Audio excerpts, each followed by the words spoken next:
Imagine spending 30 years building something, pouring $4 billion into it, creating thousands of jobs, keeping an entire economy moving, and then one morning, with zero warning, zero negotiation, zero compensation, a court tells you it's gone.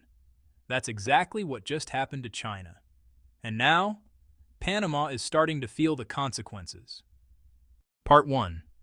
The tiny country sitting on the world's most powerful shortcut. Let's start with some geography, because honestly, to understand this story, you really need to understand just how much power is packed into this small strip of land. Panama, Central America. A country so narrow you can stand in the middle of it and almost see both oceans at the same time. In terms of size and population, Panama wouldn't make headlines. But Panama doesn't need size. It has something far more valuable. It has the Panama Canal. Stretching roughly 80 kilometers from one coast to the other, this canal does something no road, no railway, and no airline can replicate at scale.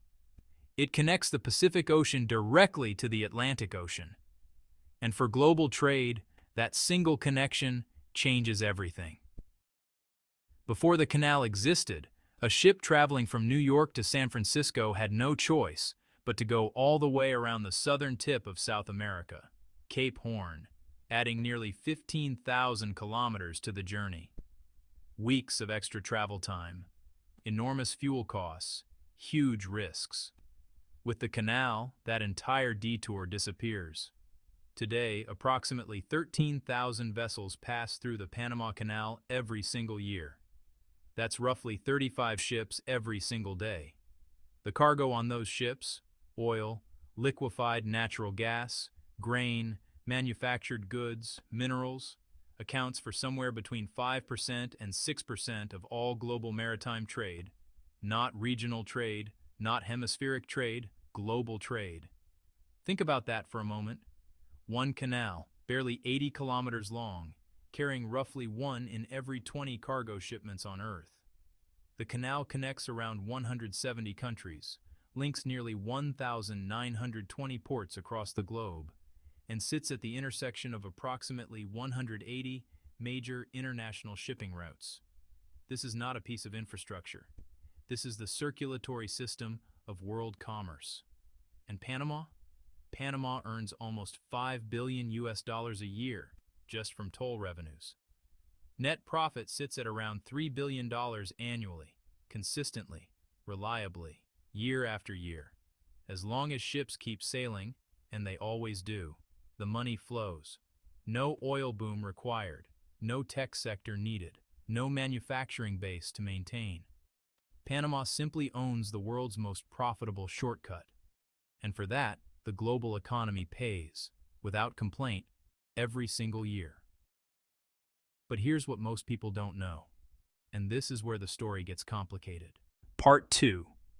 The two ports nobody talked about. Right at the mouth of that canal, one on the Pacific side, one on the Atlantic side, sit two of the most strategically located ports in the entire Western Hemisphere. The port of Balboa on the Pacific entrance, the port of Cristobal on the Caribbean side.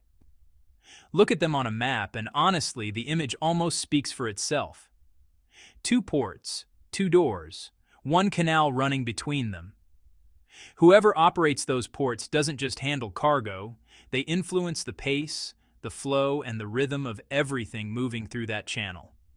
Since 1997, those two ports have been operated by C.K. Hutchison Holdings, a conglomerate headquartered in Hong Kong, with deep roots in Chinese capital and global infrastructure investment. The original deal gave C.K. Hutchison 25-year concession rights to operate both ports, and crucially, the contract contained a clause allowing for automatic renewal for another 25 years upon expiration, meaning the company's operational rights were legally secured at least until 2047. This was not a small arrangement. From the very beginning, C.K. Hutchison committed $1.5 billion in direct investment, financing terminal construction, port expansion, equipment upgrades, and complete system modernization. That was just the starting point. As the ports evolved and the push toward automation accelerated, the company invested an additional $2.5 billion to bring the infrastructure fully into the modern era. Add it all together, and you get a cumulative investment of approximately $4 billion over 3 decades. The results were undeniable. Today, those two ports together handle annual cargo throughput of around 8 million TEUs, the standard unit for measuring container shipping. They are among the largest port clusters in all of Central America, and they serve as the critical container hubs anchoring both ends of the Panama Canal. Beyond the numbers, the ports directly employ roughly 9,000 Panamanians, with tens of thousands more workers tied to related industries. Port taxes, logistics revenues, and insurance service fees have long been woven into the fabric of Panama's canal-dependent economy. For nearly 30 years, this arrangement worked. Ships came, cargo moved, jobs existed, tax revenues flowed, Panama prospered. And then, without warning, everything changed. Part 3. The ruling that shocked the world. On January 29th of this year, Panama's Supreme Court issued a ruling. The court declared that the operating contract between the Panamanian government and C.K. Hutchison was unconstitutional. Based on that ruling, the government immediately moved to revoke the company's concession rights and reclaim operational control of both ports. No prior consultation, no transition period, no negotiation over compensation for $4 billion in accumulated investment. Just a ruling and a seizure. Now, to understand why this happened, you need to go back a few years, because this didn't come out of nowhere. It came out of Washington. Part 4. Trump, the canal, and the pressure campaign. During his election campaign, Donald Trump made something very clear. He said publicly, on social media, in interviews, at rallies, that the Panama Canal is, in his words, an important national asset of the United States. Not Panama's asset, America's. When reporters pressed him in January 2025 on whether he would rule out military force to reclaim the canal, Trump didn't say no. He didn't dismiss the idea. He simply doubled down on the message. The United States needs to regain control. Then came the inauguration. While laying out America's foreign policy priorities and national security vision, Trump returned to the canal not once but repeatedly. And this time, he added a new dimension to the argument. He named China directly. In Trump's framing, Chinese influence over Panamanian port operations was not a commercial matter. It was a national security threat. He argued that Chinese presence at both ends of the canal gave Beijing an unhealthy degree of leverage over a waterway that America had built, America had paid for, and America, in his view, had a sovereign interest in controlling. The strategic logic was straightforward. If the U.S. controls the canal and the ports flanking it, the Navy's Pacific and Atlantic fleets can coordinate and support each other in the shortest possible time. From a pure military planning perspective, that's not a trivial consideration. But Trump didn't stop at speeches. The pressure applied to Panama behind the scenes was real, and it was sustained. Between late 2025 and early 2026, the United States, invoking sanctions against Venezuela, began seizing oil tankers on the high seas suspected of transporting Venezuelan crude. Of the 6 vessels detained during this period, 5 were sailing under the Panamanian flag. That was not a coincidence. That was a message. As pressure built, economic, political, and reputational, cracks began appearing within Panama's own government. Voices calling for legal action against C.K. Hutchison grew louder. The argument being made was that the original concession deal had never truly served Panama's national interests. Late last year, Panama's government officially filed a lawsuit against C.K. Hutchison, seeking to forcibly reclaim the operating rights to both ports. At the time, most analysts treated it as political theater, a gesture designed to signal toughness without actually doing anything dramatic. That assumption lasted until January 29th. When the Supreme Court ruling landed, it was no longer theater. It was policy. and Beijing's response was immediate. Part 5. China begins to push back. What happened next is a masterclass in how a major economic power applies pressure without making a single official threat. China did not issue an ultimatum. China did not call an emergency press conference. China did not send warships. Instead, Beijing did something far more methodical. It began pulling levers, one by one, with quiet precision. The first lever: freezing new projects. Chinese state-affiliated companies and investment entities were instructed to suspend all ongoing negotiations with Panamanian partners. Projects in the pipeline, not yet signed, still under discussion, were immediately put on hold. This move is surgical. It doesn't breach existing contracts. It doesn't violate any laws. It generates no headlines about aggression or retaliation. But its effects are felt almost immediately. Why? Because the projects being frozen are concentrated in exactly the sectors Panama needs most: port logistics, energy infrastructure, and large-scale construction. These are capital-intensive, long-timeline projects. Every week of delay pushes back completion dates, delays employment creation, and keeps revenue out of the Panamanian economy. And Panama, remember, is a small economy. Strip away the Panama Canal, and there isn't much left in terms of globally competitive industries. The country runs on foreign investment, foreign enterprise, and foreign expertise.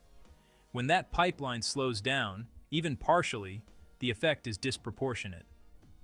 According to reports, this single measure has already put at risk tens of billions of US dollars in potential investment for Panama. That's not a small number for an economy of Panama's size. That's an open wound. The second lever: redirecting Chinese shipping. Last week, the Chinese government issued guidance to domestic shipping companies asking them to consider rerouting a portion of their cargo away from Panamanian ports, provided this could be done without generating significant additional costs. Let's be clear about what this is and what it isn't. It is not a ban. Chinese vessels are not being ordered to avoid the Panama Canal. The canal itself remains open and in use. What is happening is more subtle. When Chinese shipping companies have a choice between routing cargo through a Panamanian port or an alternative port, they are being encouraged, not forced, to choose the alternative. In the short term, this creates little visible disruption, but shipping is a business built on long-term contracts, predictable routes, and stable client relationships. Over weeks and months, as Chinese companies quietly adjust their routing patterns, the cumulative effect begins to compound. Here is the key insight most people miss. The canal making money is not the same as the ports making money. Canal toll revenues flow directly into Panama's government treasury, but ports earn their revenue from the services built around cargo: unloading, storage, refueling, maintenance, customs brokerage. Those revenues go to port operators. When a long-term, high-volume client like the Chinese shipping industry begins drifting away, port operators feel it first. Revenue per vessel falls. Occupancy rates drop. If that trend continues long enough, foreign port operators start questioning whether Panama is worth the commitment. And if foreign operators pull back, Panama's government is left trying to run world-class port operations with a domestic workforce and infrastructure it has never had to manage independently. The result, in the worst scenario, is a self-reinforcing spiral: fewer clients, lower efficiency, less investment, fewer clients still. The third lever: agricultural trade scrutiny. Panama is not just a canal nation, it is also an agricultural exporter. Bananas, coffee, tropical fruits, seafood. These products reach markets around the world, and China is one of those markets. The Chinese government has now announced that it will be strengthening inspection and market access standards for goods imported from Panama. Stricter quarantine requirements. More frequent spot checks. Slower, though fully compliant, customs clearance procedures. Again, this is not a ban. China is not closing its doors to Panamanian produce. But in the world of agricultural trade, time is everything. Consider what happens to a container of bananas or fresh seafood when it sits at a Chinese port for an extra 5 to 7 days, waiting for extended inspection. Quality deteriorates. Market prices fall. In some cases, the goods become commercially unsellable. And the people absorbing those losses first are not the port authorities or the government ministers. They are the farmers, the fishing families, and the small-scale exporters who have no cushion to absorb the blow. When the destination market tightens its standards, the entire supply chain shudders. And since China represents a large and growing share of Panama's agricultural export market, this kind of friction doesn't just sting, it bleeds. Part 6. The bigger picture? Who's really playing whom? Let's just step back from the details for a moment and look at the full picture. What you see here is a small country caught between two superpowers, and making a choice it may not fully be able to afford. Panama needed to respond to sustained American pressure. The Trump administration made its position unmistakably clear. Chinese operational control of ports flanking the Panama Canal was not acceptable. Panama, dependent on its relationship with Washington and vulnerable to U.S. economic and diplomatic leverage, moved to comply. But here's the problem Panama may have underestimated. China doesn't apply pressure the same way America does. American pressure tends to be loud, public, and immediate. Tariffs announced on social media. Sanctions declared in press conferences. Military exercises made visible for a reason. The pressure is designed to be felt quickly and responded to quickly. Chinese pressure, on the other hand, tends to be quiet, structural, and patient. It builds through redirected shipping routes, frozen negotiations, tighter inspection schedules, and delayed permits. None of it makes a single headline on its own, but over months and years, the cumulative weight becomes immense. Panama is now sitting between those two styles of pressure simultaneously. Washington is demanding it act. Beijing is making it pay for acting. And the core economic reality doesn't favor Panama in this standoff. The Panama Canal is the country's greatest asset, but it is also its greatest vulnerability. An economy that depends almost entirely on one piece of infrastructure and on the goodwill of foreign investors is an economy with very little room to maneuver. China was not merely a port operator in Panama. It was an investor, a trading partner, a source of capital for infrastructure projects, and a major destination for Panamanian exports. Losing or damaging that relationship simultaneously across multiple sectors is a risk Panama perhaps did not fully calculate before the Supreme Court issued its ruling. Meanwhile, C.K. Hutchison, the company at the center of this dispute, built those ports over 3 decades. It invested $4 billion. It trained thousands of workers. It modernized operations from the ground up.